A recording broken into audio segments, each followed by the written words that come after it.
যাকে অর্থনৈতিকভাবে কোণঠাসা করার পরিকল্পনা ছিল আমেরিকা ও ইসরায়েলের, সেই তেহরানই এখন তেলের বাজারে খেলছে নতুন খেলা। হরমুজ প্রণালীর সংকট, বৈশ্বিক সরবরাহে চাপ, সব মিলিয়ে আকাশ ছোঁয়া দামে বিক্রি হচ্ছে ইরানি তেল।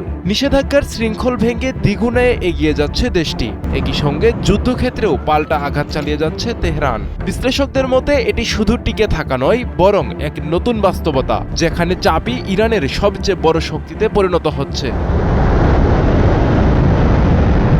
মধ্যপ্রাচ্যে জ্বলছে যুদ্ধের আগুন, আর সেই আগুনে পুড়েই যেন শক্তিশালী হয়ে উঠছে ইরান। ফেব্রুয়ারির শেষ দিক থেকে শুরু হওয়া সংঘাত এখন পঞ্চম সপ্তাহে। এই সময়েই বড় ধরনের পরিবর্তন এসেছে বিশ্ব জ্বালানি বাজারে। বিশ্বের প্রায় 15% তেল সরবরাহের প্রধান পথ হরমুজ প্রণালী কার্যত অচল হয়ে পড়েছে নির্দিষ্ট পক্ষের জন্য। এর ফলে পারস্য উপসাগরীয় রাজতন্ত্রগুলোর আয়ে ধস নেমেছে। কিন্তু ঠিক বিপরীত চিত্র ইরানে। দৈনিক তেল আয় প্রায় দ্বিগুণ। প্রতিদিন 2.4 থেকে 2.8 মিলিয়ন ব্যারেল তেল রপ্তানি করছে ইরান। এর মধ্যে 1.5 থেকে 1.8 মিলিয়ন ব্যারেল অপরিশোধিত তেল।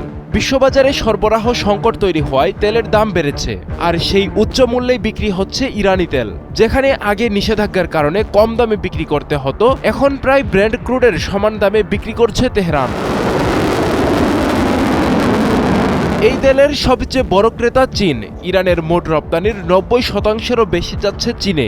বিশ্লেষকরা বলছেন এটি কেবল অর্থনৈতিক সাফল্য নয়, এটি একটি কৌশলগত বিজয়। যে নিষেধাজ্ঞা আর চাপ দিয়ে ইরানকে কোণঠাসা করার চেষ্টা করা হয়েছিল, সেই চাপই এখন উল্টো সুবিধা এনে দিচ্ছে।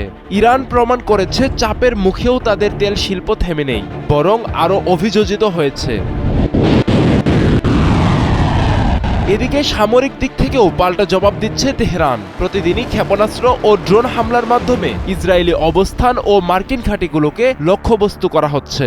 যে আগ্রাসনের মাধ্যমে ইরানকে ধ্বংস করতে চেয়েছিল ইসরায়েল আমেরিকা জোট, সেই সংঘাতেই নতুন বাস্তবতা। ইরান আরও শক্তিশালী, অর্থনীতিতে লাভ, জ্বালানি বাজারে প্রভাব আর সামরিক প্রতিরোধ, সব মিলিয়ে ইরান এখন এক ভিন্ন অবস্থানে।